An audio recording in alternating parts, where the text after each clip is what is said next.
अस्सलाम वालेकुम मेरे जान। तो मेरे बेटे इलेक्ट्रोस्टैटिक्स में जो सबसे इंपॉर्टेंट टॉपिक है इलेक्ट्रोस्टैटिक इंडक्शन या इलेक्ट्रोस्कोप के बाद, जिसमें बोर्ड के पेपर में से क्वेश्चन नहीं तो न्यूमेरिकल नहीं तो क्वेश्चन जरूर आ जाता है। तो मेरे बेटे सबसे पहले कॉम्बिनेशन फॉर कैपेसिटर्स, इसके नेक्स्ट चैप्टर में आप पढ़ोगे कॉम्बिनेशंस फॉर रेजिस्टर। कॉम्बिनेशन का मतलब यह है कि अगर आपने किसी भी इलेक्ट्रिक या इलेक्ट्रॉनिक के कंपोनेंट्स को कनेक्ट करना है एक सर्किट में, उसके दो ही पॉसिबल मेथड्स हो सकते हैं जनाब, उसके दो ही पॉसिबल मेथड्स हो सकते हैं। एक है सीरीज और दूसरा है पैरेलल।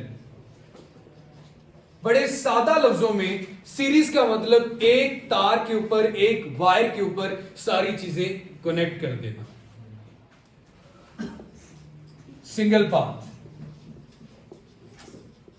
या इसे हम कह सकते हैं end to end combination. End to end combination. Parallel का मतलब है हर एक कंपोनेंट को अलग अलग पाथ प्रोवाइड करके, वायर प्रोवाइड करके वोल्टेज प्रोवाइड करना। तो मैं यहां पे लिख लेता हूं इंडिविजुअल पाथ। हमारे घर की वायरिंग में इसे हम कहते हैं साइड बाय साइड। हमारे घर की वायरिंग में या इस रूम की वायरिंग में पंखे का अलग से स्विच है, लाइट का अलग से स्विच है, हर एक को अलग अलग पाथ प्रोवाइड किया गया, तो ये पैरेलल कॉम्बिनेशन है। लेकिन मेन स्विच में सारे स्विच सीरीज में कनेक्ट होते हैं, एक को बंद करने से सब बंद हो जाएंगे, वो होते हैं सीरीज कॉम्बिनेशन। हम कैपेसिटर की बात करते हैं तो कैपेसिटर का सिंबल होता है दो स्ट्रेट लाइन, ये वर्टिकल लाइन। अब तीन कैपेसिटर ले लो और तीनों को सबसे पहले हम सीरीज में और उसके बाद पैरेलल कनेक्ट करते हैं। मैं यहां भी करता हूं। अगर मैं इसको एंड टू एंड कनेक्ट कर दूं, एक, फिर दो और फिर तीन, ये बैटरी का पॉजिटिव टर्मिनल है, ये बैटरी का नेगेटिव टर्मिनल है। ये मैंने एंड टू एंड कनेक्ट किया है, एक एंड के साथ दूसरा, एक ही वायर पे किए, इसको क्या कह दिया C1, ये क्या आ गया C2 और ये क्या आ गया C3। ये positive negative positive negative positive negative. आगे मेरे भाई, अच्छा जी, यहां से आपने जो वोल्टेज प्रोवाइड किए, वो वोल्टेज C1 जितने इस्तेमाल कर लेगा वो किसके पास जाएगा C2 के पास, C2 जितने यूज कर लेगा वो किसके पास जाएंगे C3 के पास। इसका मतलब है वोल्टेज V1, फिर वोल्टेज V2 और फिर वोल्टेज क्या आएगा V3। वोल्टेज क्या हो रहा है, डिवाइड हो रहे हैं, सब में डिवाइड हो रहे हैं। अब एक जैसा डिवाइड हो ये शर्त तो नहीं है, हर कैपेसिटर अपने लिहाज से वोल्टेज को क्या करेगा, इस्तेमाल करेगा। एक जैसे कैपेसिटर लगाए ये तो शर्त नहीं है। इसका मतलब है कि सीरीज कॉम्बिनेशन में वोल्टेज तकसीम हो रहा है तीन हिस्सों में, V1, V2 और V3। अगर इन तीनों को आपस में फिर ऐड कर दोगे तो टोटल वोल्टेज बन जाएगा। यही हमने कैलकुलेट करना है कि V1 कितना आता है, V2 कितना आएगा और V3 कितना आएगा। कैपेसिटर की मेन इक्वेशन है Q is equal to CV। मुझे V1 चाहिए, V1 C1। एक चीज याद रखिएगा, एक वायर है तो चार्ज की वैल्यू भी उस पर क्या होगी, सेम। तो मैं लिख सकता हूं जो सेम हो तो उसको Q1, Q2 या Q3 नाम देने की जरूरत नहीं, इन सबको एक ही नाम दे दिया और वो क्या आ गया Q। सो क्या आएगा Q ओवर V1, C1 आएगा मेरा बेटा, क्योंकि V1 कैलकुलेट करना है। आ गया मेरे बच्चे। V2 कैलकुलेट करना हो तो Q over C2 is equal to V2।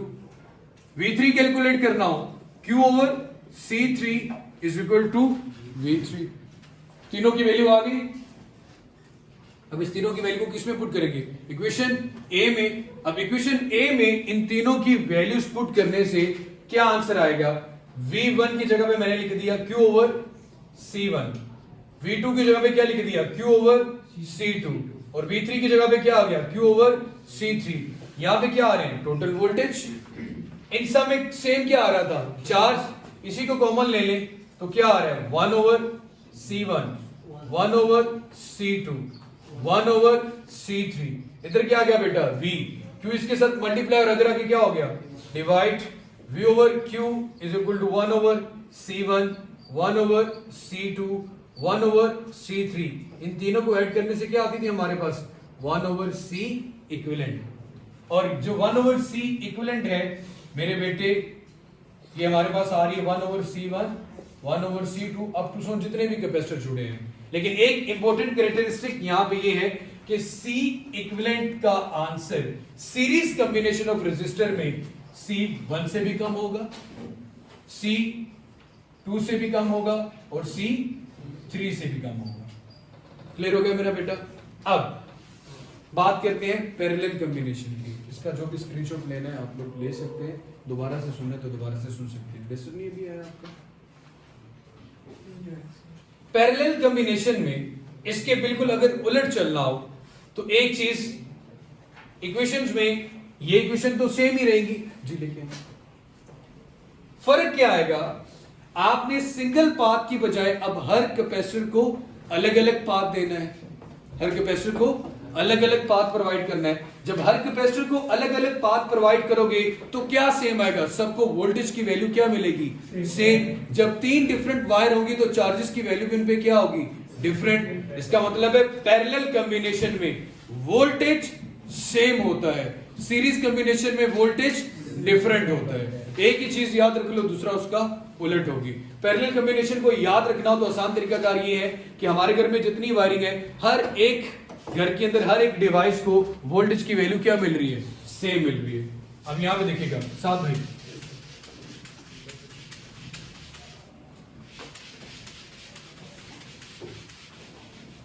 अब आपने जोड़ना है इसको साइड बाय साइड। तीन कैपेसिटर हैं, 1 2 3, इसकी साइड के साथ दूसरी साइड जोड़ दी, इसकी साइड के साथ इसकी साइड जोड़ दी, सबको साइडों के लिहाज से जोड़ दिया। अपनी मर्जी से इसको एक ट्रायंगल की शेप में, एक पतंग की शक्ल में बना लेता हूं। जोड़ लिया मेरा बेटा। एक तरफ से सबको बैटरी का क्या दे दिया पॉजिटिव टर्मिनल, और एक तरफ से सबको बैटरी का क्या दे दिया नेगेटिव। बहुत से लोग ये कंफ्यूज होते हैं कि सर आपने फिर भी तो एक ही बैटरी दी है ना, तो वोल्टेज तो डिवाइड होना चाहिए। नहीं भाई, इसको अलहदा से एक पाथ मिल रहा है, इसको अलहदा से मिल रहा है और इसको अलहदा से। इसका मतलब है इसके लिए Q1 होगा चार्ज, इसके लिए Q2 होगा और इसके लिए Q3।